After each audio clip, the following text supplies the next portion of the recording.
Hello and welcome back to the College Cod League. My whole shift with me is proper. I'm feeling very floral, very spring-like today. Yeah, I see you your are. eyes. You like that, don't you? I do. I'm Yeah. kind of jealous. Mine's all solid. He's got floral patterns. Hey, How do I man, contest with this?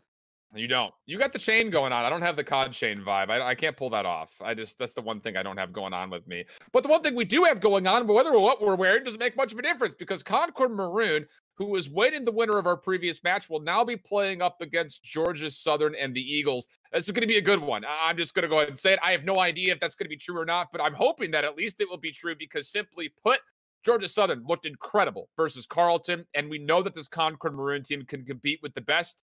Why? Because they took Texas A&M Maroon to game number 5 in their winners bracket matchup, and that was the team that sent them down to this point. So a lot riding on the line here for both of these squads. GSU, we talked about being potential, maybe a sleeper, quote unquote, at number 4. Maybe they are, in fact, the second best team in the league. Well, now they have a chance to have to prove that here as they'll be going up against the Mountain Lions of Concord Maroon. You know, Concord Maroon are definitely ready to contest their seed. Coming in here at number 1, they are ready to go and meet Humber, who is sitting at number 3 in the losers final. So we can go ahead and pull up their rosters and see who we're dealing with here. If you've been following along with all of the CCL regular season, all through playoffs, you know these names. You know who you're going to be dealing with. Megatron, Paralysis, Red Chase, Crooked, and Trauma are looking to continue to make a name for themselves and shut down the haters to make them say, maybe it's not just that room at the Concord University that makes them the best players in the world, and it's actually just them. Their talent is, bar none, just very good. Yeah, that's actually so funny. But, we were talking about it for a moment during the All-Star game when it comes down to, what is the dynamic of these CCL teams? And for Concord, this is a school in Athens, West Virginia. And this is a school that has prided themselves on building an esports-centric school and an esports-centric program. And with that in mind, they've got themselves a coach, they've got themselves all the facilities and all that nature, and it's led to them, again, taking this to maybe a more seriously than some of the other squads out there. But for GSU, we know what this team is able to do. You know how they're playing today, just as we saw them play versus Carleton, playing super hot. But I want to talk more about this Carleton team, or probably not the Carleton team, this Concord team, different C school, if we can pull up their statistics as far as what they've been able to do here in the playoffs. Again, Oklahoma State, it was a convincing win. Arizona State, we talked about during our preview show, map 5 win. They took the 3-0 versus the Illini until they then battled up against Texas A&M Maroon, where they did lose game number 5. It was a very good series for them. You see what their score lines and stat lines were looking like after the first weekend. Again, domination has been this school's bread and butter. They've only lost a single time, and that was recently the Penn State White, the 150 to 154. That's where I'm really looking at this team in specific. Their hard point and their domination. Their respawn has been super, super strong for them, and that's what I think gets them past the Georgia Southern Eagles. Oh, 100% the case, too. And then when you're looking at what Georgia Southern have going for them, that if this goes to map 5, the search and destroy is where you're going to be able to look for the Eagles COD to be able to reign supreme. Though their hard point and their domination stats are no slouch within their own right, you can even see through playoffs in those lower numbers, is quite fantastic. Even during the regular season, they looked very strong. And in that match versus Carleton, to where you thought the respawn was going to be hotly contested by Carleton, you can see how the bans and the vetoes did not favor them. You're dealing with a very smart Georgia Southern, a very playoff-driven Eagles COD roster that is willing and able to take it to any team. And I think that, again, going back to my previous point that when I was commentating with Visions, that I was talking about this matchup that we're walking into right now, Alan, is that Concord Maroon, they got to be aware of this because the Gunnies for Georgia Southern, oh, man, they are hot and they are ready. And you take a look at just our first 3 maps. Petro up first. Neither one of these teams have played a lot on Petro hardpoint. Then we get the Gunrunner Search and Destroy. Neither of these teams have played a lot on this map. And then the final, the Gunrunner Domination, that's where things become a little bit more level, where Concord, they're 9-1 on the map. They've played it 3 times in playoffs. It's 1-1 in playoffs for Georgia Southern. A total of 7 times played. But these first 2 maps, they're wild cards. One of the biggest things that I said about this GSU team before playoffs started was they had been finding a lot of favor just playing on 2 maps. Hackney Yard Hardpoint, Arklov Peak Search. Those have been the 2 central maps for this squad throughout the entirety of this year, and we're going to see none of that coming into this matchup with Concord. So, like you mentioned, the map veto process, seem to have put things on a relatively level playing field all the way through things. So I'm excited to see what both these teams have to offer when it comes to Petro. Again, a map that is very dictated based on the timings of when you decide to take or not take certain rotations as you go from the second hill at Cafe to the third at Hazmat, back to the other side of the map, over towards the billiards hall for P4.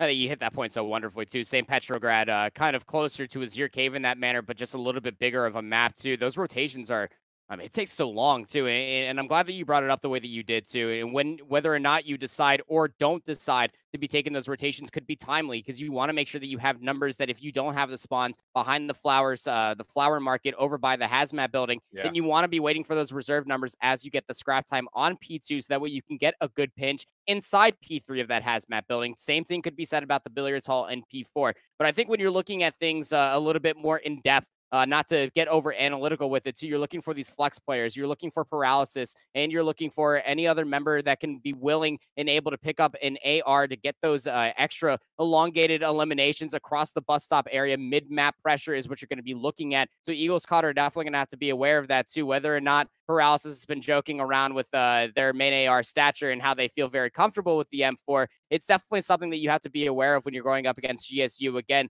going back to that match to where I saw on Hardpoint Azir Cave, to where GSU absolutely smoked Carlton. It was those flex players that were able to come to life. And again, to go back to a previous point, it doesn't sound too in-depth, but they are ready. They are enabling themselves to open up the space for where their subs can reign supreme. And for Concord, you know, there is something to be said for the fact that just before playoffs, they were still messing around with who wants to run what roles. And sometimes on maps like Petro, you get frustrated. You just kind of hard stick say, I'm pulling out my AR. You cannot afford to do that here. Whether you're looking at that from the perspective of GSU or Concord, if you find yourself down and you're immediately trying to just instantly role swap, I don't see that coming to really pay off that many dividends as far as how things will be going previously to going into if that roll swap does end up coming through. That's just a far speculating reach, though. I don't imagine that will happen. Both these teams have shown discipline throughout their playoff runs thus far. We're just waiting on one more player to get things going, though. So as we're kind of still waiting for this first map, I want to talk Search and Destroy. This is where Concord, at one point in time, were looking very weak early on, mostly just playing Arklov Peak. They realize that, and they say, okay, we need to flex to different maps. They have been good late in the season playing on maps like Gunrunner, like Piccadilly, Ramaza, St. Petro. They've been playing a little bit more everywhere else. Whereas for GSU, we heard it from Jokes in his interview yesterday, they are a team that thinks that Search and Destroy will get them to grand finals, and they have been essentially a two-trick squad. Arklov Peak and Gunrunner is all that they've played. Yeah, and again, it's Search and Destroy. It's going to win you matches. It'll win you championships. So you got to be aware of that stature, too. And just as I was able to speak to Megatron even before playoffs actually started, as COVID-19 was breaking out, this team did not exactly get the practice that they were looking for. Concord Maroon then had to fall back just on S&D wagers just to keep themselves going, which is where that Search and Destroy record started getting a little bit skewed. They became that Arklov Peak one-trick pony per se, but then they became really strong on Search and Destroy. We'll get back to that conversation later because we are here in this loser semifinals match. GSU Eagles COD versus Concord Maroon, St. Petrograd Hardpoint.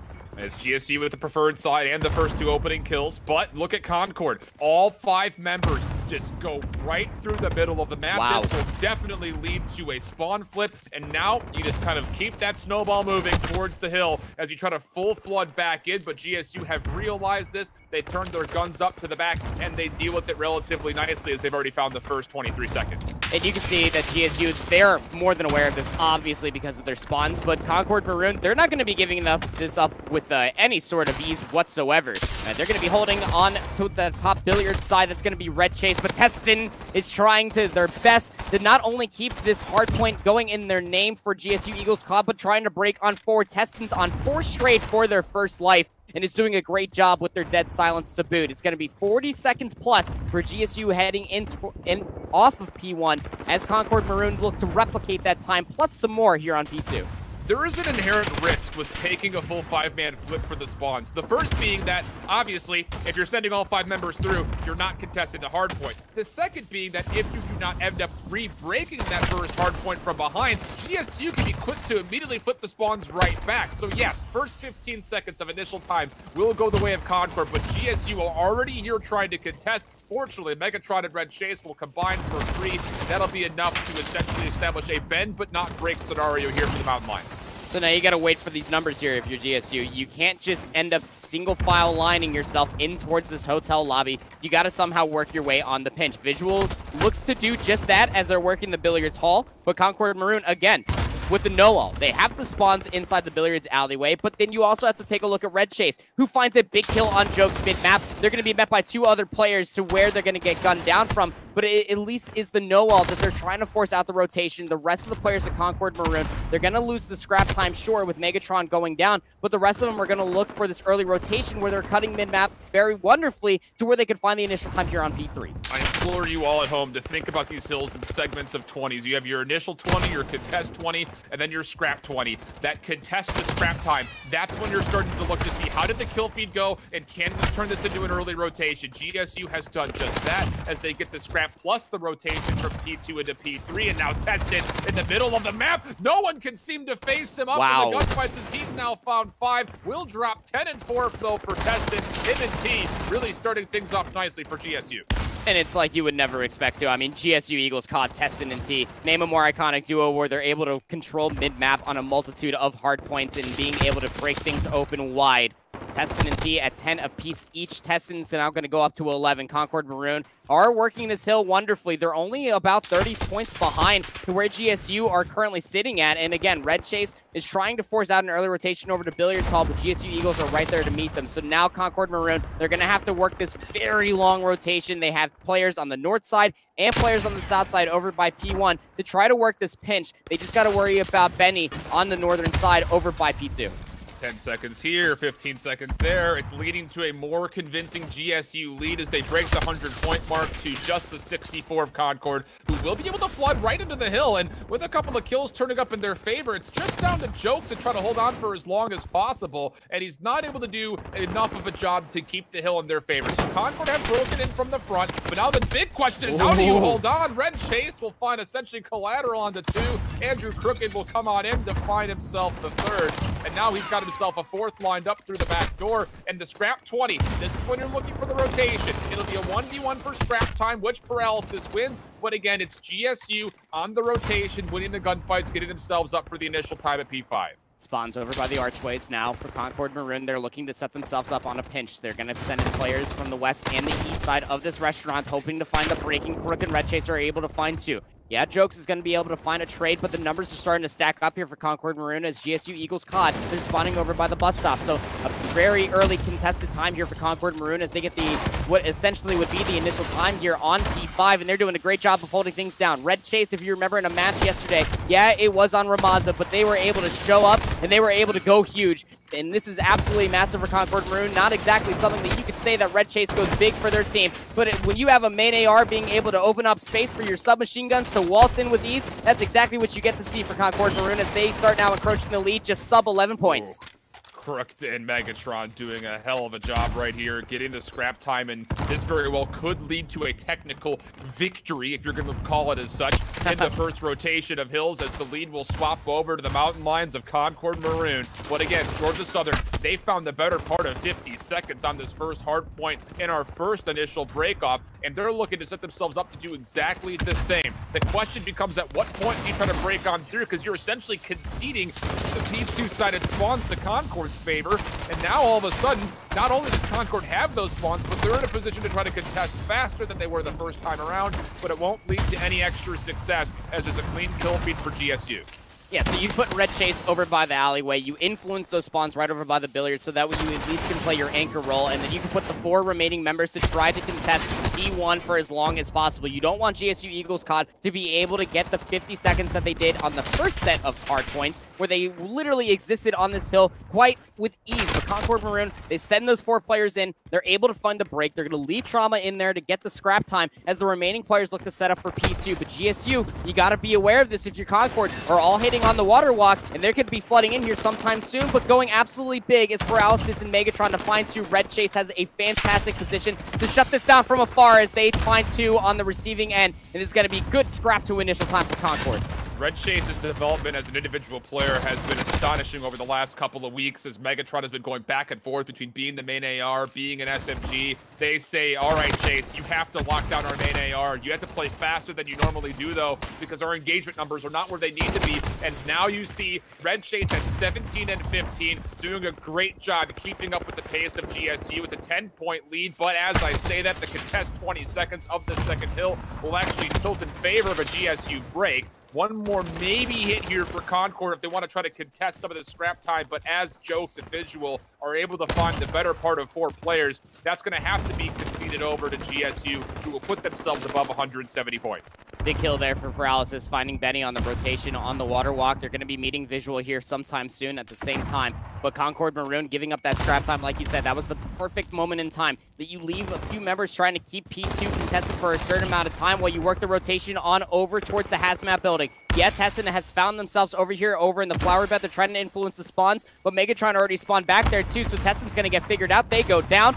and this is really good initial time for Concord Maroon. Yet again, they're meeting GSU Eagles at the gate. But for Concord Maroon, can you be indomitable here on this third hill?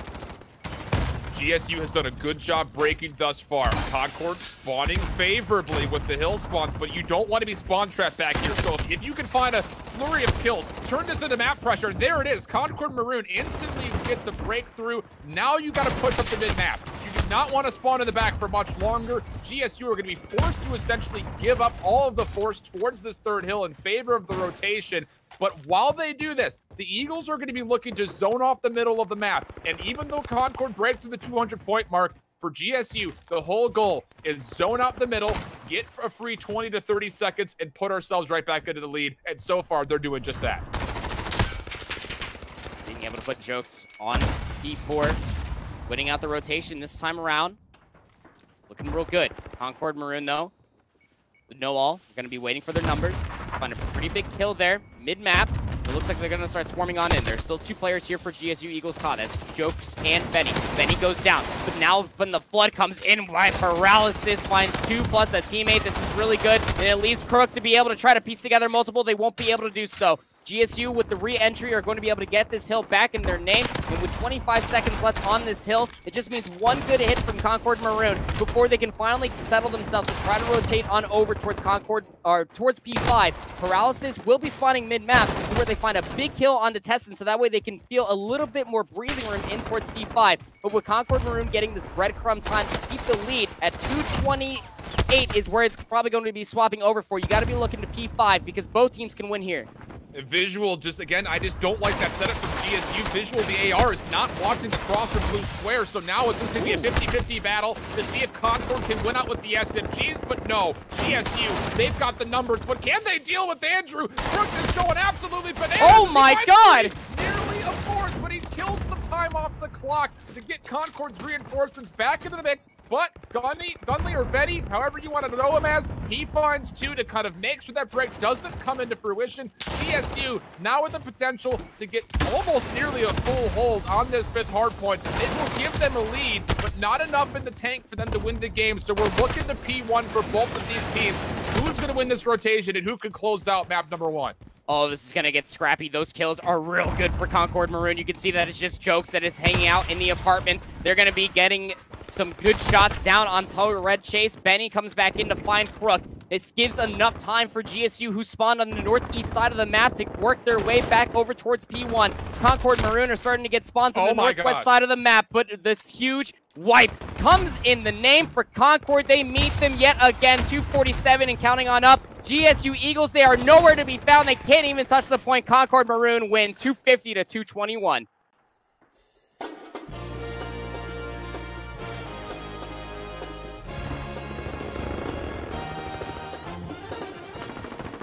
Every time I hear that little song, I think of the Boost Brothers, Dan Aykroyd and Jim Belushi. Right? But here, all I think about is Red Chase. 27 and 21 with the main AR, outduoing his opponent and complete counterpart and Visual, who only found 22 kills. And at the end, Red Chase, it was actually a really good play from GSU at the end there. They essentially pushed through the middle of the map. They want to try to surround the hit from Concord from ever getting there, but Red Chase stands tall. and says, nope, not today, as he finds a double. And with that, the numbers just become too much, and Concord take map number 1. What an incredible display, though, from both of these squads. Honestly speaking, from the first rotation, I was starting to give more favor to GSU based on the tempo, the timing of which they were trying to pace across the entirety of Petro.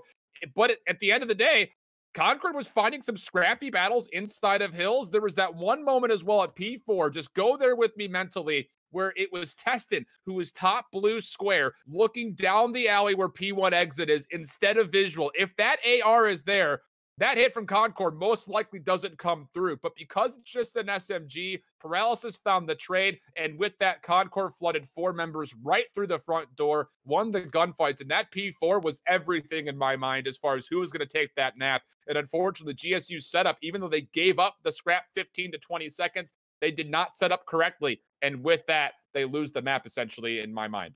So now you're looking here for the search and destroy on Gunrunner if you're GSU. Now you got to put your talk where where it comes out, and that's where your mouth is at. So I mean, you got to understand something, that GSU are coming into these playoffs, and they're coming into all of these matches trying to say that they are one of the best search and destroy teams to come into the CCL playoffs too. Well, you're going up against Concord Maroon. Concord Maroon, again, are no slouches to search and destroy. And when you're playing on Gunrunner, you're still looking at those pinnacle buildings. You're looking at green, you're looking at the boiler room, and even showers too. And if you bring yourself back towards that match to where GSU were able to take their way with Carleton, they were able to, even on offense, put themselves in prime positions to where they were meeting Carleton at the door. Now, if Concord Maroon or have the know-all, which I'm sure that they will, to not give themselves up way too easily, this is where you're looking for Trauma and where you're looking at Paralysis as well as Crooked to take prime positions away from GSU and being able to match that tempo and that pace to where Red Chase can absolutely come to life on that main AR defensively. On top of those cargo containers is where an AR of Red Chase's caliber today can find so much value. And this is another one of those things as far as, because Concord has been making a handful of considerations towards role swaps, you have a little bit more favor, I think, of the AR department than GSU does. The flip side of that conversation, though, is that Georgia Southern's SMG line has played very aggressively here. And the one time we saw them play Humber, they really hit the brakes hard. They really weren't playing with the same speed and fervor that we had seen them play like they just previously did versus Carleton. So that's where, in my mind, is going to probably dictate how this map goes. Will Georgia Southern come off the gate looking hot, playing at a fast tempo, and taking control of the middle of the map? We'll see exactly if that will come true, as they will start things off on our offense first. And who is it? It's Teston and Teed coming through Boiler right up the middle of the map. Rushing straight up the gut, though. They're right into the waiting arms of Megatron, who finds first blood. This is going to push back the Eagles' COD in their offense ever so slightly, because you're just seeing Crook just push the envelope that much further. Red Chase and Crook are going to combine for 2. Yeah, Jokes is able to take down Crook, but what did it cost? It cost you a multitude of members, though. Able to trade things back, though. Visual makes this a 2v2. Can Jokes and Visual retrieve this bomb that Trauma is watching like a hawk? Again, that was just a touch too aggressive for Concord Maroon. You have big numbers. Now it's just a 2v2 because you just got a touch too aggressive. Visual playing very patiently with Jokes. Both players main ARs here, as Red Chase will be tagged up, but not enough for a kill. But look at where Trauma is positioned. He is literally camping on top of this bomb. And for 2 ARs, Jokes and Visual are going to have a really tough time getting this opening kill versus Trauma, unless the timing of this peak is incredible. Shots ring through. Trauma takes the peak. Visual there for the trade. 1v1. 20 seconds left to play. And both players will kind of back up to their individual corners and reset the fight. Big moment here for Red Chase to get the opening shots versus Visual, but it's not enough to find the kill. It's going to be enough time now for Visual to be able to plant the bomb. Set the time up to 45 seconds. Now starting to count down. Red Chase take the boiler room control. Visual has the know-all, at least to check this flank where Red Chase could potentially have gone. But Red Chase being patient here. Their eyes on the bomb. No idea where Visual is located at. Pops dead silence too. Red Chase was just waiting for the deadie, and if he just holds that angle for a second longer, he maybe catches Visual on the corner of his eye, but he changes up the angle. Now the dead silence is almost gone, and now Visual has his. He'll play from up top. There's the peak. All the shots. Oh, Red Chase! Why do you double peek that, though, if you're Visual? You got the information. You forced out the shots, and a crucial mistake comes through. But talk about the gall of Red Chase to still stick the aim and get the kill. Something has come to life in Red Chase over this this playoff bracket that I'm not too sure I want to know what the beast is inside. what they've been holding off, man, because I gotta tell you, these shots from Red Chase is something that we've been not really come to understanding all regular season long, but when playoffs come around, Red Chase goes absolutely monstrous.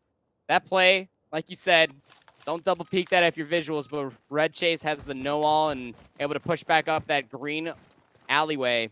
Is able to piece that back together, and a really big moment for Concord Maroon to where they can really start looking for momentum. On offense, though, looks like they want to be pushing in towards the B bomb site. Paralysis tries to poke out through that alleyway right into the waiting arms of Teston, where they find first blood for GSU. Shots from Teston onto Chase through the green window. Just a sliver, just a single pixel to shoot through. Man. And GSU's defense, oh, they're coming back with the fire. As there's only Trauma left for a 1v4, he'll be absolutely smoked. And for GSU, they heavy stack towards B, and, well, it pays off pretty nicely this time around. It's a very late circumstance that many teams starting on the A site as a push. I believe the only team that I've really seen that continuously would be Penn State White when they played Search and Destroy Gunrunner not a few matches ago in the CCL playoff bracket, but still. Really good execution there defensively for GSU, being able to put themselves in prime positions just like I was talking about at the top of the Search and Destroy. They understand this map very well. They know to where Concord Maroon could be coming from, but are they aware of Red Chase, who popped that silence? They're already worked their way past the oil turbine where they find first blood on the visual. But watch this entire hit from Teston. This bomb could still swing back to A. And if Teston can move a little bit further forward and find a pick, this very well could put Concord's defense into shambles. There's paralysis taken care of, but Benny has not moved at all. He's trusting Jokes more than anything else. So now Teston, his position on the flank has been made aware, but he has to pinch. He's got to come all the way through this because now Concord Maroon, you see them kind of clearing angles towards A and in the back. Jokes able to take down Red Chase, and what was a 5v3 is now a 3v3, tilting in favor of GSU, who have the bomb down. Jokes watches the flank for another, and Trauma once again is wondering what the heck happened in this round. He's going to be looking around and be like, all my teammates are gone. 1v2 now. Essentially be for this 1v3. Trauma. Doesn't have dead silence to play with, so this is just really going to come down to time. Finding this kill would be big, but Benny just bounces back down away from the half wall, puts themselves back into green, and 10 seconds is not enough time to find these 2 kills plus the defuse, so Trauma is going to lay here in the vents, let the bomb go boom.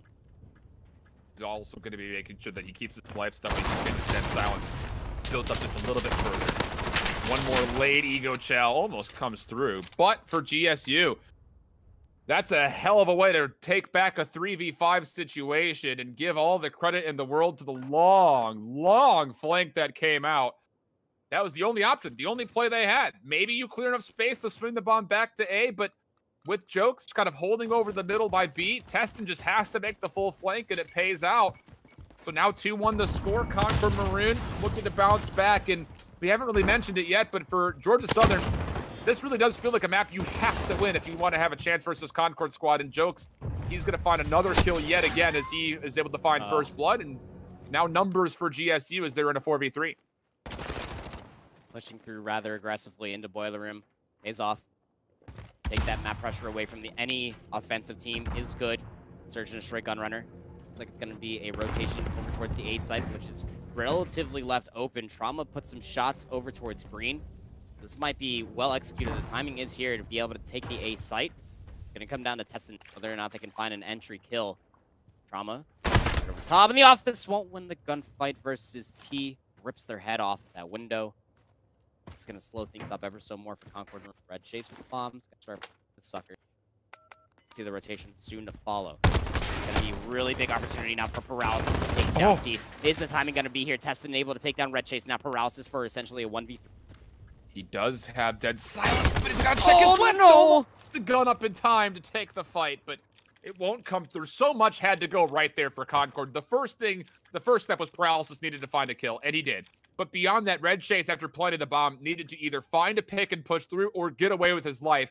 That doesn't come to fruition. So that's where everything kind of comes to an immediate pause. And like you mentioned, it would have had to be 3 kills straight for Paralysis to clutch up the round, where It would have been a miracle, again, if he were to have just checked the right angles. It would have just been COD timing things all the way through. But GSU recover, and now all of a sudden they find themselves up 3-1, looking a little bit stronger here in this search and destroy of Gunrunner. Again, what feels like a must-win map for them. Definitely getting some separation, and if they can continue on this trend, you're going to be feeling pretty feverish if you're a Hail Southern fan in this mix. You got to think, too, if Trauma was able to win that initial gunfight, you thought that they might have with ease. It was not the case. Concord Maroon could have been looking at an offensive round victory, though, through multiple times. GSU Eagles, with all of their grit and know-all, are able to bounce on back through a multitude of altercations. Morales is able to find first blood there on Benny. Big kill for them as they look to push on forward over towards this B-site area to keep it defensively inclined into their name. But Teston already found themselves back here in towards munitions depot. And, well, the gunfight over by the cargo containers isn't exactly going any more beautifully for Concord Maroon. It just leaves down the trauma as Teston's back here in the train cars is able to take down Megatron. 1v4. Trying to catch the player. Going for the bomb. Does win 1 versus T. But the bomb will be planted. Now the clock becomes the biggest adversary, you feel like, for Trauma. Although GSU, I think, have read this correctly, saying that Trauma is playing either somewhere in the middle of the map or back over towards our spawn. So let's post-plant set up past the cargo containers. They do just that. Honestly speaking, this should be a 5-0 right now.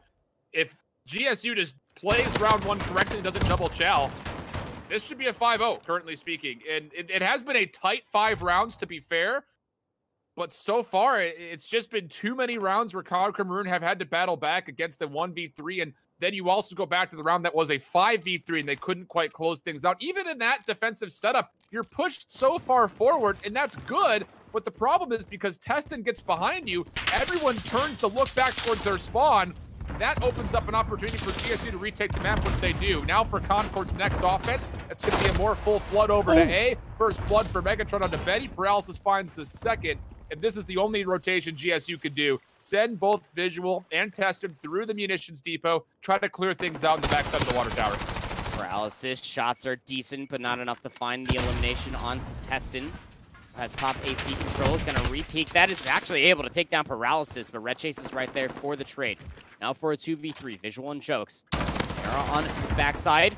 Jokes is able to take down Megatron, but Jokes getting taken down along the way, but Visual is able to still keep the life of this round enabled. 15 seconds left to play. Can they take down Crooked and Red Chase, who have themselves in really good positions?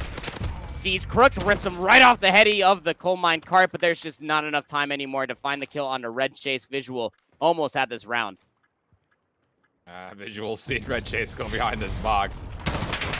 And the shots, oh goodness. Nearly came through, but the game will say, enough of that! Take a break. We'll restart this round here in a moment. But a second round for Concord Maroon. The Mountain Lions battling back, clawing their way in, as it were. But so far, it really does feel like Georgia Southern has had a better handle on this map. Outside of that one cheeky strat right there for Concord to full hit towards A. GSU has been in control, and most of the back end of Jokes is 8-3. Teston's 9-4. Just heavy outslaying, currently kind of changing the tides here in this search. Looking to at least bounce some momentum back towards Concord Maroon. Their previous defense, they got a little bit too big for their britches, and they got absolutely gunned down over by the bomb site. A little bit closer towards the green alley. Jokes is able to find one onto Red Chase. At least it's even numbers here as Trauma on the top side of AC is able to take down Teston. Still able to work this bomb site, though. Benny's going to work the quick plant. Crook up here on top of the cargo containers. It's going to have to come down to a post-plant situation, obviously. Megatron is able to take down Jokes. Now for a 4v3. Make that a 4v3. Really good shots there for Crook, too. Able to take down Benny. Now Megatron's going to be looking to at least smoke things out. Trying to make things a little bit more doable, but you can see where Visual is currently playing at on the oil turbine. This is going to have to be a really big moment for Trauma, and they're able to take down Visual. So now it just comes down to T. The bomb is being sticked and defused, but T stops them from doing so, but they won't be able to escape with their life. It was close, but no cigar as Concord Maroon make this a 1-round deficit. Yeah, if T gets the kill and is able to get back behind cargo, he might just be able to milk the clock a little bit further and actually clutch up the round. But that won't come to fruition here as Concord are just barely able to get T and get through the smoke. If that one hip fire bullet through the smoke doesn't connect for Megatron, T might just get away. You obviously see that Concord Maroon were going to pinch up the backside of the cargo containers, but the time would have been much closer. But as we get into this next round, a very pivotal one here. The difference between a tie game at this stage and the potential of being up 5-3 is massive. For GSU, you know which of those two scenarios you'd rather have. As you see Nate starting to fly over to cargo containers, nothing seemingly connecting at all. And so we'll see Paralysis also pull out the AX-50, trying to snipe over to cargo and catch this GSU team a touch off guard, maybe over-peeking past the outside crates. Timing gonna be here. And really giving the no-all. And we saw even previously, Carlton was taking on GSU. They didn't give him the light of day, but T gonna go down by way of scope. Gives Megatron the open opportunity to push on forward to where they find Teston over by the A-bomb site. And this is a really good opportunity now. Numbers advantage heavily in favor for Concord Maroon. They're gonna work the plant. It just comes down to Benny and Visual. Can they piece things together? Taking down 2 is a really good start. Can't lock down that one, though. Problem is Crooked in the back line. He's currently sitting in the bathrooms. And Visual, he knows he has to come through and challenge this. Paralysis takes care of them again. Crooked in the bathroom, able to find the follow-up. 4-4, 3 rounds in a row for Concord Maroon.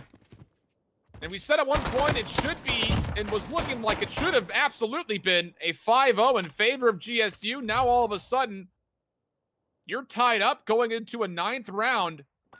Where now all beyond that, it's not just the fact that it's tight. The momentum has absolutely shifted as the Mountain Lions of Concord Maroon have changed up their play style and have now essentially kept GSU guessing through not just their offense, but also right there in their defensive setups. Just when you think that GSU Eagles COD have all of Search and Destroy figured out, Concord Maroon are showcasing their mid-map adaptations and understanding of how to read their opponents.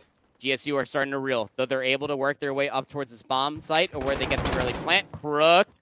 On top of the cargo containers, they hear the shots whiz past their head, but Red Chase finds first blood. Red Chase is 6-6, by the way. Been having a fantastic series here against GSU. Concord Maroon just need to piece the rest of the kills together. They have 29 seconds to work with, but Teston taking down Megatron and Red Chase is not looking good for the Maroon squad of Concord. Crook, though, be able to piece together too. Trauma takes them down. If anybody's taking down Andrew Crook, it might as well be a teammate, but that's not how you want things to go. Trauma now with the AR is going to hop over towards this little awning right above the showers. They're going to get tagged up heavily, and you can only imagine that the regen won't come through in time, and GSU Eagles, they put themselves up on that point. Tough scenes. Team Nate is definitely one of the biggest hindrances there in the round, but man, for Concord Maroon, honestly, if you were to go back and re-watch that retake attempt, there's too many people watching the same thing and a little bit of second guessing going on as far as who's watching Green Window. Oh, we have so many people watching it. Maybe I should watch something else. And then everyone kind of gives it up. And there was a position at one point in time where I can't remember who it was in the middle of the map, but they had an opportunity to maybe push through the jump wall and kind of flank behind GSU's setup in woods, but it never really comes to be. So now GSU, again, we've mentioned it, a must-win map for them, you feel. Could they potentially do it? Oh, hello, Paralysis. Saw the nade come out, saw ahead for a moment. He's just 100% of the shots you don't take, Nico. Yeah, and he will see one player cross, and he'll change his angle to the inner side of crates, but you cannot be relying on Paralysis to find these picks to start this execute. You've got to find a way to make a committal call on something else besides just the scope, and maybe it's just Crook making his way, just dancing around the cargo containers. Red Chase for one. Crook, the second, nearly gets the snap on the jokes from behind, but he will find the trade. 40 seconds, Red Chase with the trade-off, and that will be enough for him to get the bomb planted immediately afterwards. See on the flank, though. He is able to shut down the flank that came through from Megatron. It's a really big opportunity for them. Now they find themselves all on the lonesome. Bomb has been planted. 35 seconds left to play. Does T have enough in the tank? Definitely doesn't have enough dead silence in the tank, as that's going to be dissipated, so now they're going to be stomping around. They're able to get the shots on a Paralysis. Is a little bit more doable, but on the top side of the rock, Concord Maroon sent us to a round 11. This is a really good position there. Yes, you were trying to keep Paralysis as the guy to clutch things up, but look how close Trauma was to make sure he could turn around and find that trade as soon as the gunshots came through. If he plays any further forward, that's an opportunity for the potential 50-50 one-on-one at the end. But now we've got a round 11. GSU was up early, but Concord has swung back with a mighty force, and they will have to find a way to set the tempo once again here on offense. And my question is, Will there be another sniper in play? Is Paralysis picking open the scope? No, he's not. You can see him dead silence, pushing right on forward. Him and Crook are trying to open things up with the cargo containers, and there's first blood. Paralysis nearly finds the second, but gets stunned, and Teston will get the jump on him, but he won't find the second. Paralysis now in a really great position to zone out the cargo containers, but watch out for the middle of the map. That's where GSU is stacked, and they find Red Shades before he can plant the bomb. 2v3. Visual and T. Megatron pops that silence. You can work through the vents. Maybe slide on in there. Can't find the kill. T has that locked down. Paralysis, though. Bomb. They're going to work this plant. Going to reset the clock, though. You definitely know that Visual heard that one. They're going to shut things down, and now it just comes down to Trauma for a 1v2. 37 seconds left to play as Visual, with their dead silence, is going to let that dissipate on the open side of that cargo container. Got to be careful, though, because T is going to have this scoped out. Not entirely, though, so Trauma going to crab walk their way back up the staircase of green. Try to work this bomb. Be careful, though. Again, this is exactly what happened to Paralysis as soon as they try to plant the bomb. Visual just popped right back out. Got the kill. Gunfight's going to come through, and Trauma won't be able to win that. GSU Eagles win 6-5.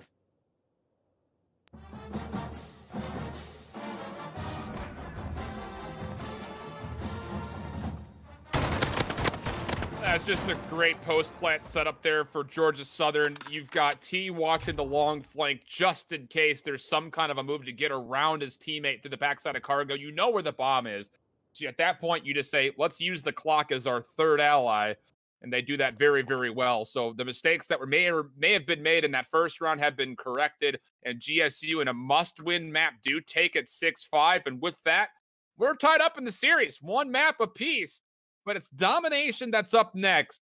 And for Georgia Southern, they have been good in domination all the way through these playoffs, but not to be outdone. Concord right there with them, as it looks like their hard veto has been hacked the yard, which GSU I'm sure is fine with, but we'll be going to Gunrunner for domination. Concord 2-1 on the map series since playoffs started. GSU 1-1. Both teams are holding around the same differential and same average scores. So again, when I mentioned that this was going to be pretty even footing throughout the series, I wasn't just saying that just to say it. It's absolutely true.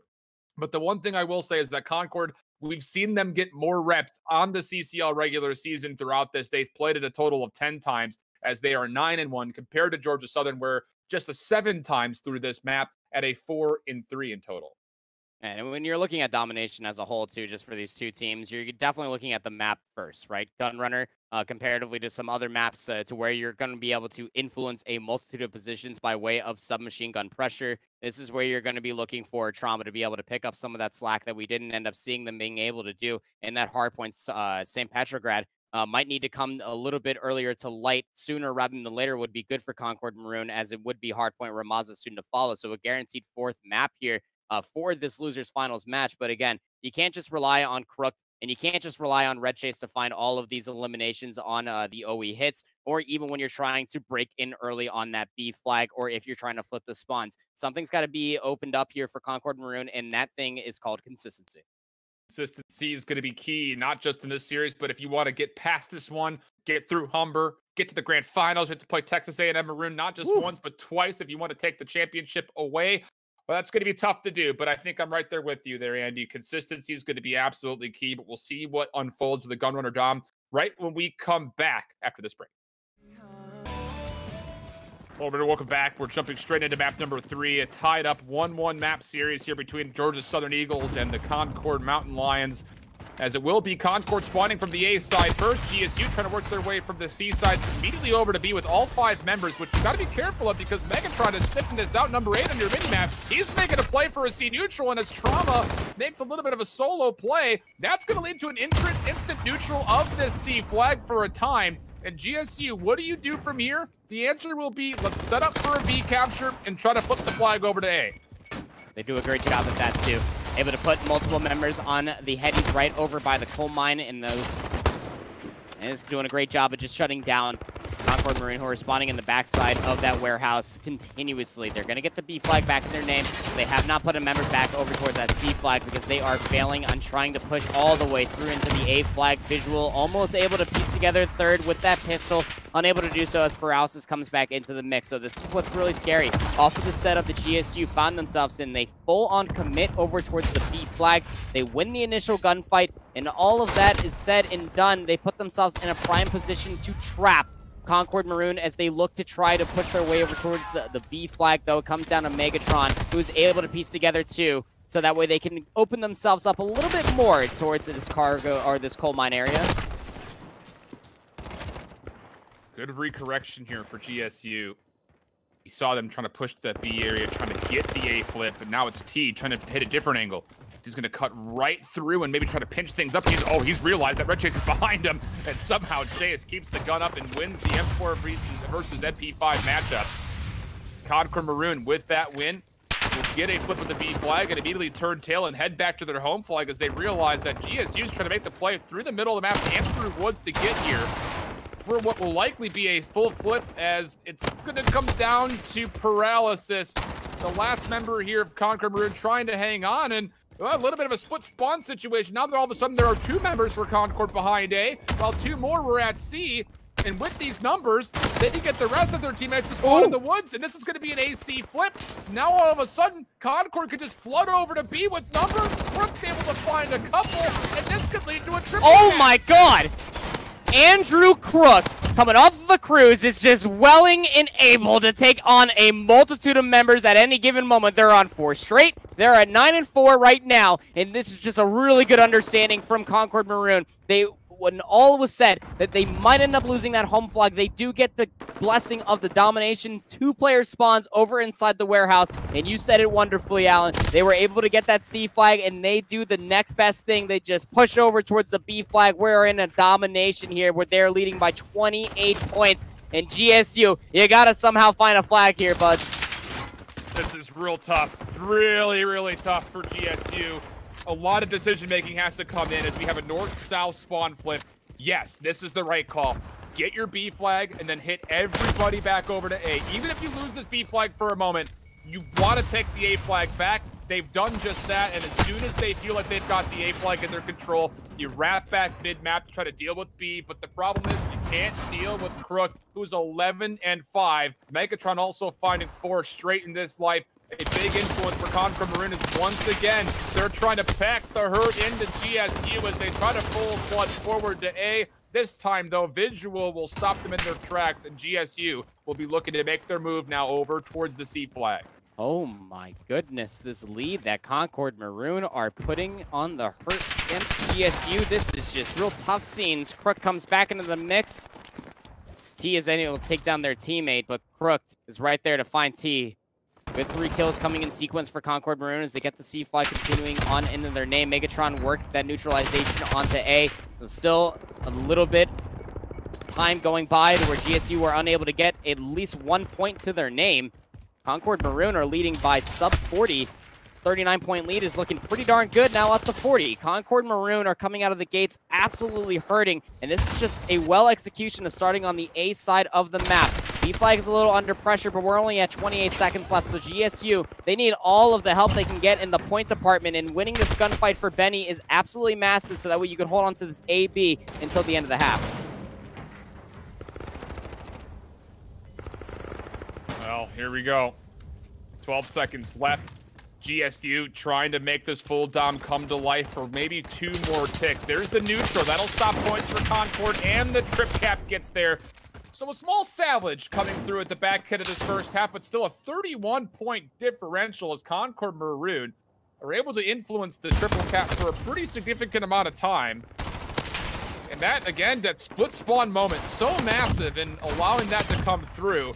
Hell of a play from Benny to clean things up here near the end, but it just is not going to be enough, and GSU are going to have to find a way to, again, establish the tempo and the pace as Concord Maroon have really done whatever they want to map positioning-wise in this one so far. And now we get to see from the C side of the map, what's Concord Maroon's play? Do you just try to force your way inside the warehouse, or do you play for the OE? It looks like that you're going to want to face your way over towards the coal mines. Try to influence this B flag. you win this gunfight convincingly, you could end up pushing your way over towards the A flag with relative ease, though. Concord Maroon, you have Red Chase over here, and actually able to win a 1v2 versus T and Tesson. Not many main ARs can say that they came out on that bout alive with their life. Able to bounce back and put those two players away from neutralizing the C flag. So now Concord Maroon unable to win the fight convincingly above the B flag. And a little bit of a stalemate now as GSU are kind of trying to figure out what they want to do with their respawns. And, well, it seems like they want to do a little bit of a split push. You got to end up trying to find yourself convincingly over towards any of these flags. Do you want to dedicate the neutralize on C, or do you want to try to get the B flag? Because Concord Maroon, they're pretty damn aware of what they want, and that's the B flag. Yeah. And this is just, again, good discipline for Concord Maroon. As you see, number 0 is Trauma. Okay, I say good discipline, but he actually gives up his angle and try to pitch up B. And while they make this play, number 2 and Benny is actually going to neutralize C. And oh no, Concord, you've just given up every bit of position you just previously had. And honestly speaking, Benny should have gone for the full capture. It's almost there. They're going to play for one more string of kills, which do, fortunately for GSU, come through. It's going to be Paralysis v Benny. This is for the C flag. And Benny's playing his life for a very long time, but now the reinforcements are here. Concord have to come in, and GSU, they're not really pushing through the B flag that much. They could have put in a very substantial spawn trap into Concord to get that triple cap, but they play a little bit too hesitant. That hesitation might come back to bite them in the rear, though. It is diminishing the lead ever so slightly. GSU are coming back from that lead at Concord Maroon, or holding over top of them at the beginning of the second half.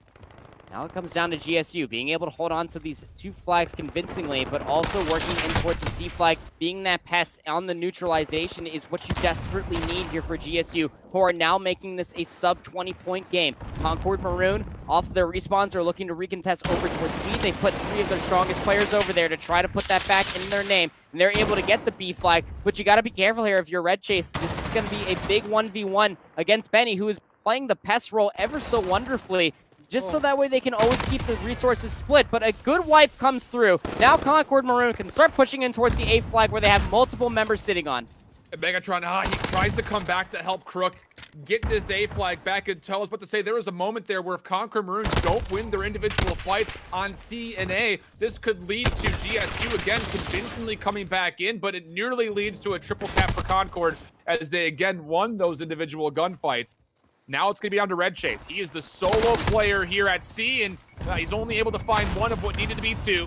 So Crook will come over to try to help out. He deals with the threat. While all this is going on, there's a big scrappy battle for the B flag, which Concord, they're able to at least secure. And as soon as they get that capture, they tactfully retreat back, make sure they're playing their lives, wait for numbers, and then we'll try to maybe make one more aggressive hit. But you don't need to play too aggressive. You got a minute 40 to kill, and you're up by 22.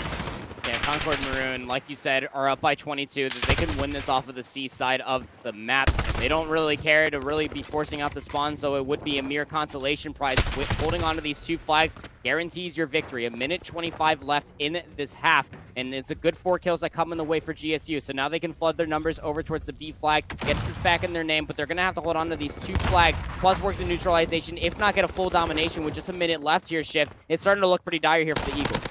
Yeah, but they've dealt with all the players here at CE. Now the call has to come through for GSU. You've got to capture it. Just stack it. Get this cap as fast as you possibly can. This is still doable. 60 seconds left to play for, but for GSU, you have to win every single individual gunfight. And you see 2 members are in the backside favoring towards A. Number 3 in visual is the only one here responsible for B. He gets taken down. One more kill will come into the mix over towards the C flag. Everything's still staying neutral, but even that is still technically a win for Concord, as you just cannot be full capped here and you still win the game. Just hold on to C and you cruise to a 2-1 lead.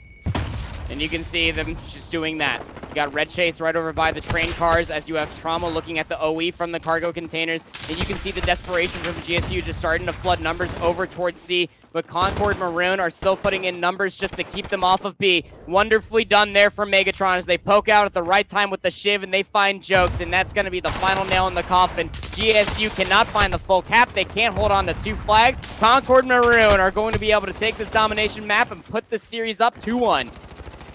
What an insane map that was for GSU. It's just honestly too many mistakes early. But 157-142 Concord take the map.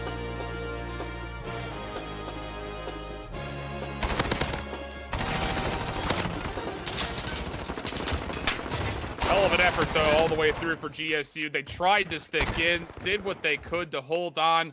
A little triple cap late, but it just unfortunately was not enough. And, you know, I'm going to go back and re-look at this one moment here of when we get a chance for Concord Maroon with this little split spawn in the first half that really led to that moment of triple capture that existed for a pretty significant amount of time. And the subtle mistake that GSU make when all of this happens, there were a couple of moments in there where GSU really could have played for a little bit more of a neutral, but again, it's maybe a little bit too hesitant or not 100% confident of where the spawns were coming from or what the numbers situation was looking like, as they just gave a little bit too much breathing room for Concord Maroon.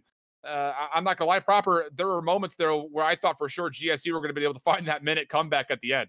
I mean, there were so many opportunities for them to be able to do so, right? I mean, we were talking about it, how we were saying how they needed to find the full domination or at least the neutralization onto C. But then they were able to take care of the multitude of members that were still over there for Concord on C. But just as two more players respawn in the munitions depot, they re-enter themselves into the fight. They're able to win out that fight convincingly. And then Megatron goes back over just to play the B flag all by their lonesome and able to stuff GSU as their hopes for winning out that map just dwindled on down.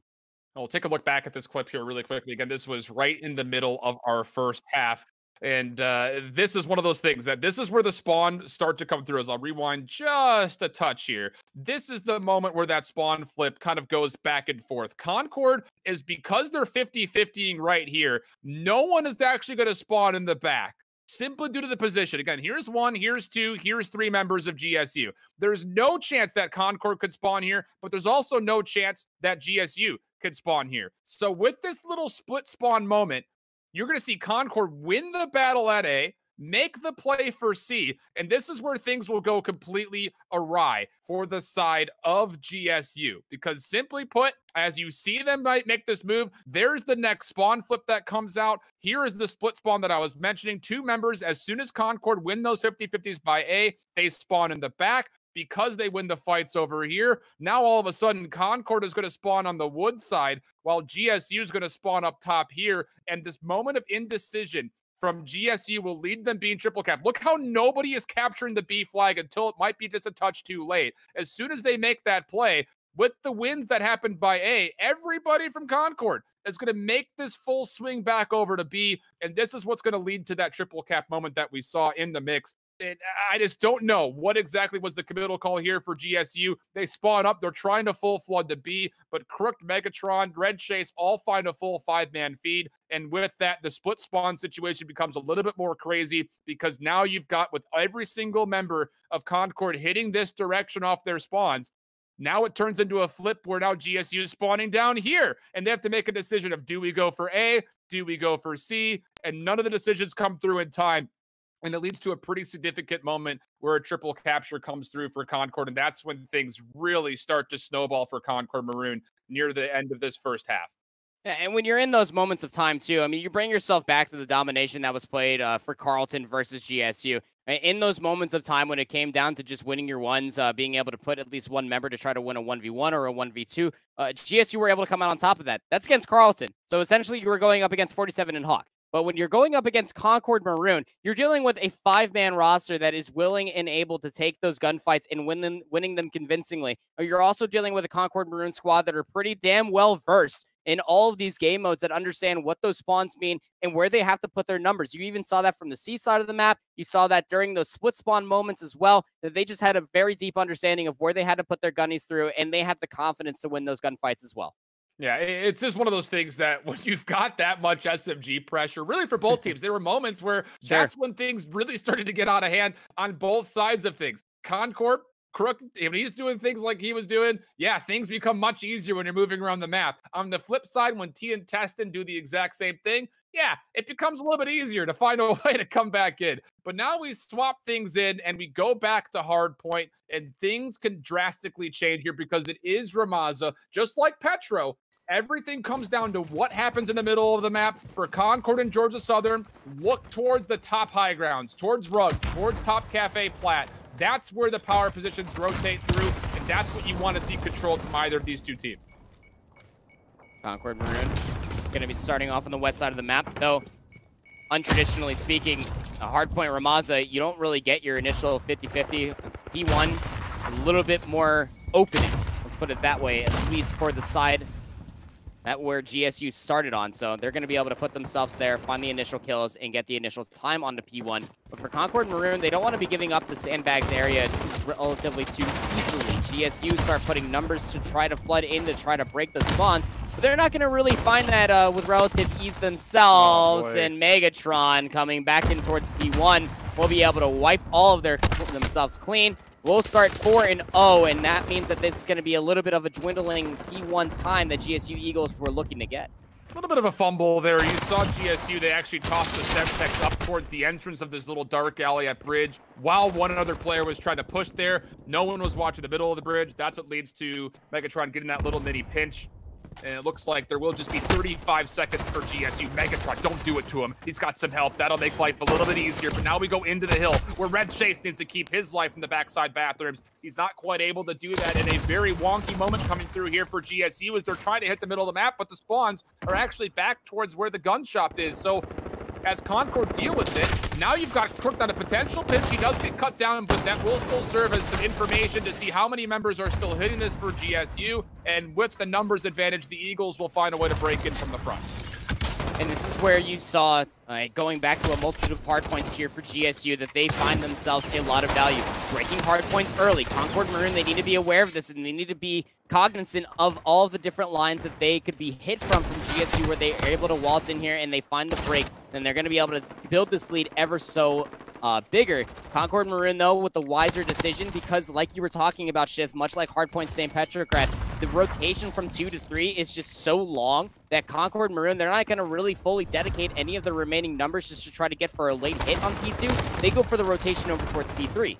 Oh boy, but Teston, big moment for him. He just bulldozes his way through the middle of the map, and while all the other Concord members are trying to find him in the middle, everybody else from GSU just takes the high ground away. So now Visual up top in the ladder room is going to be an absolutely indomitable force, as I don't think anyone's going to be able to really kind of fully meet him up here, while the rest of GSU just kind of flood forward and say, let's go on in, hit from the front, let's spawn trap them in the back if we possibly can, but Concord Maroon will actually get a favorable spawn outside the cafe platform to deal with that high ground presence and then push on through. The only problem here for the Mountain Lions of Concord was they wanted to get the initial setup, and they didn't do so whatsoever. 90 points already on the board for Georgia Southern. And this is going to start spiraling out of control if Concord Maroon can't hold on to this construction site every single time through a multitude of hills. Now, Concord Maroon, they get the initial rotation. They get the setup that they were looking for besides P1.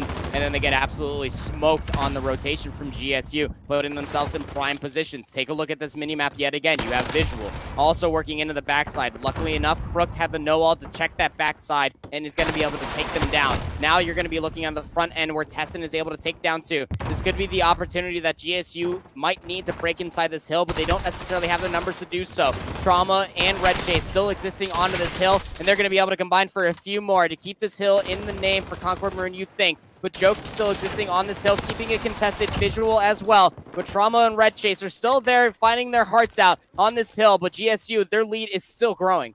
And watch the setup here on your minimap for GSU. Again, high ground, high ground, high ground. Keep Concord Maroon away from the middle of the map. Force them to funnel from one side. And what is that one side? Right here, through the BS&D point, through gun shop. And guess who's watching it? Benny down low, T from afar. Brilliant hold here initially for GSU as they will secure the initial time at T5. But it's not before Concord Maroon can get within spitting distance. 115 to 74 the score. This is now go time here. If you remember yesterday, this is where Red Chase came absolutely to life, was on this hill, but you got to get on here first. Paralysis for 3 is going to be able to open up this hill quite wonderfully.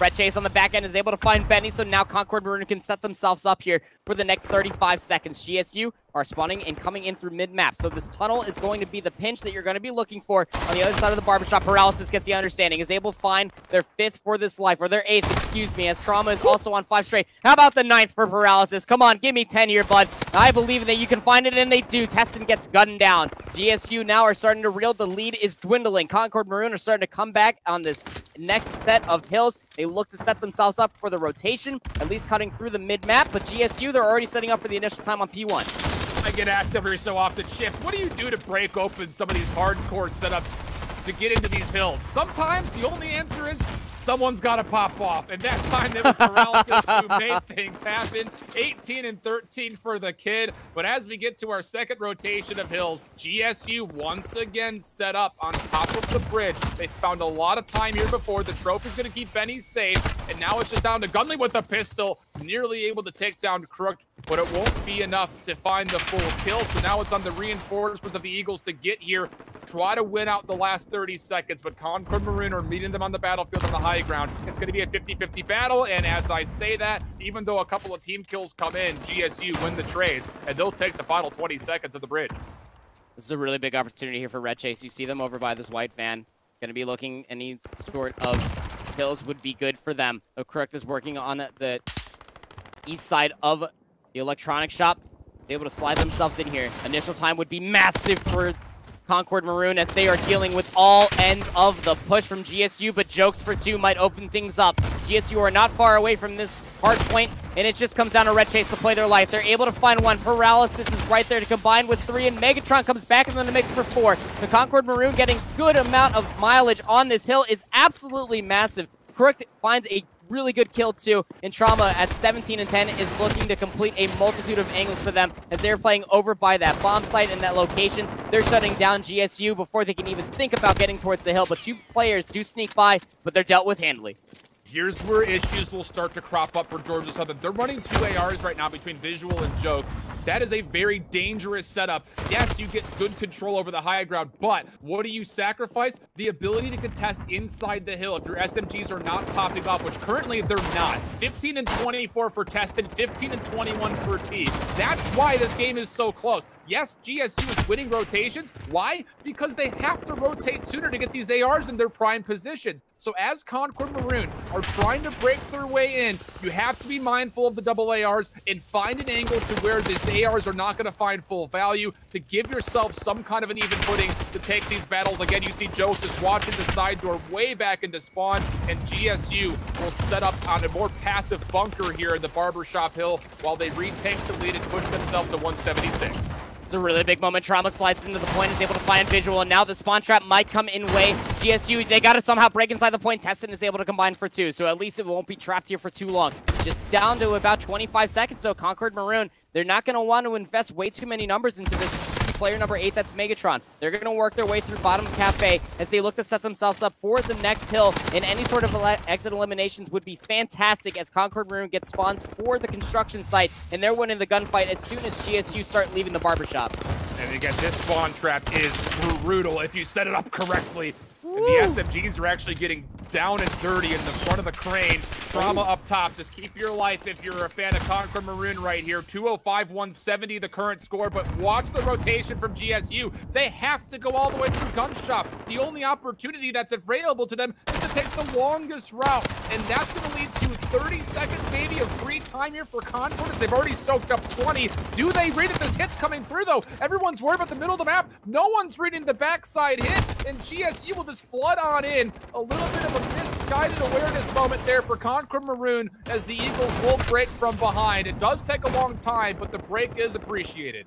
It is much appreciated, too. One more hit is going to come here for the scrap time for Concord Maroon. Paralysis and Crook are able to find two, but trades are not favorable here for GSU as Concord Maroon are going to be able to soak up this hill time. GSU, though, at 215 comparatively to the eclipsing 200-point margin that Concord Maroon will finally find themselves in, allows GSU to put themselves on P5 inside this tunnel. This is disastrous now for Concord Maroon. You have to be able to split your numbers, which they do wonderfully, but then you got to win the gunfight too, which they also do wonderfully. Now they can put themselves on this hill where they can absolutely win things out, but Paralysis has to go big once again as they find Visual. Can they set themselves up for another one? They're able to find Jokes. Trauma's here on the backside to help them out. It just comes down to a few more members for GSU that all get gunned down. And Concord Maroon setting themselves up wonderfully, but it's just down to Red Chase along with Trauma. And this is where Red Chase absolutely popped off yesterday, looking to do it yet again. In Concord Maroon, with all odds stacked against them on the rotation coming through, they hold on here on P5.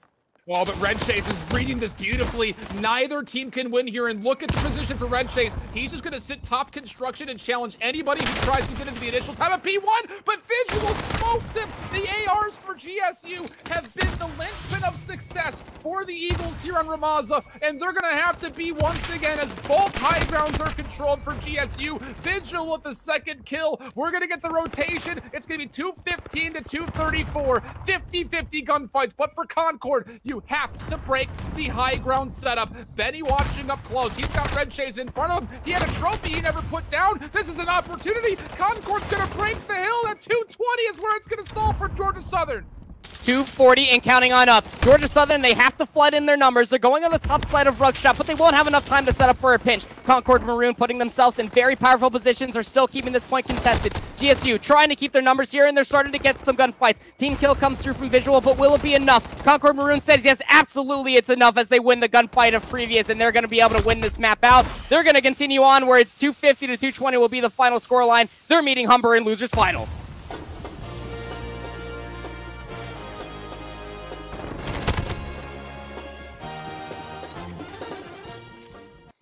This is just fun. You usually have to pay double what we're paying to see this kind of action. I love playoffs. We're currently paying nothing. But here's the big deal. You know, this is what I really got to hit on. For GSU, you see jokes at Visual, 38 and 29. And what was it for Visual? 26 and 25. The ARs were getting the job done, but that comes at a cost. Everything comes at a cost.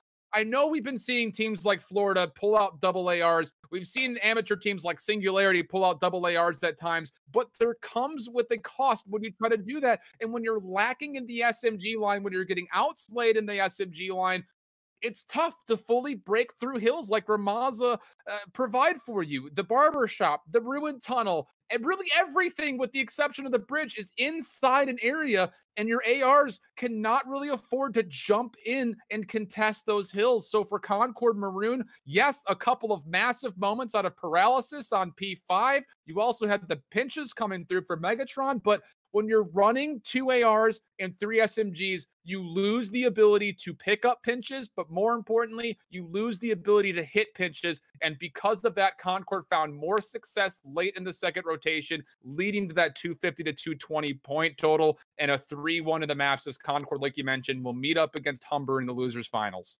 This series was close.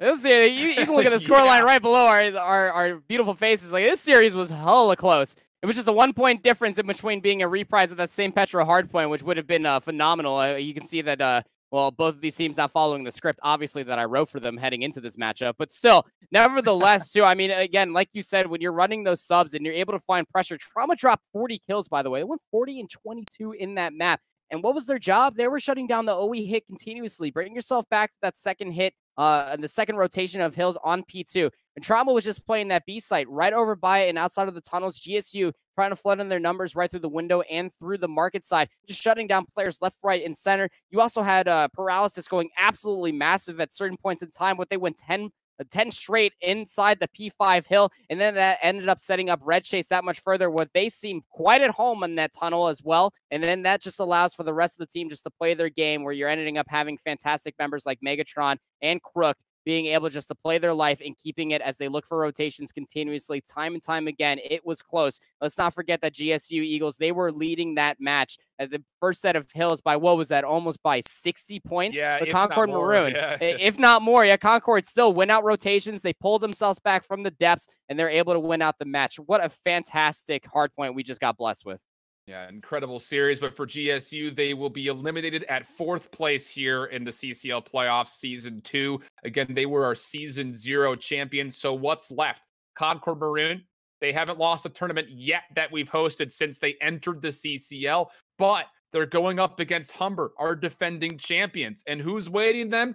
The Goliath, Texas A&M, with a whole Landon and a whole D'Lo waiting in the wings as they've been playing through the Challengers Cup today. I'm sure they're more than warm, but what we've got coming up next is a losers final between Concord Maroon and Humber. You're not going to want to miss the action. Get out there right now on social media and tweet out this stream. Tweet out the CCL at College COD. Let them know how you're enjoying the show so far. We'll send things to a small break. When we come back, we'll be dealing with our third place matchup between Humber, Concord Maroon.